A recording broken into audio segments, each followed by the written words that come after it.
আমার পিছনে দেখতে পাচ্ছেন যে মাদকের একটি বড় চালান আটক করেছে মাধবদী থানা পুলিশ। সেটি হলো নরসিংদী জেলার মাধবদী থানায় এই চালানটি আটক করা হয়েছে আজ 10ই জুলাই, রোজ বৃহস্পতিবার 2025 সাল। এই চালানটি আটক করার ক্ষেত্রে দেখা গেছে একটি অভিনব কায়দায় এই মাদকগুলো ব্রাহ্মণবাড়িয়া থেকে ঢাকার পথে আসছিল।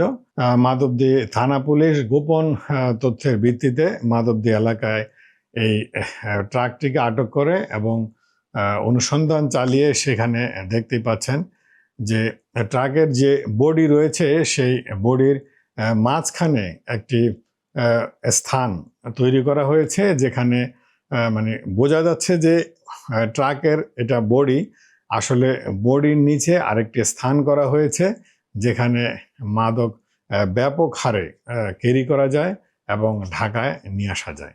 তো এখানে প্রায় আনুমানিক 60 কেজি অর্থাৎ 60 কেজি গাঁজা উদ্ধার করা হয়েছে এবং বলা হয়ে থাকে যে এটা অনেক বড় চালান, মানে এরকম চালান খুব সহজে ধরা পড়ে না। এর আনুমানিক দাম প্রায় 20 লক্ষ টাকা এই 60 কেজি গাঁজার মূল্য। তো এখানে দুজনকে আটক করা হয়েছে।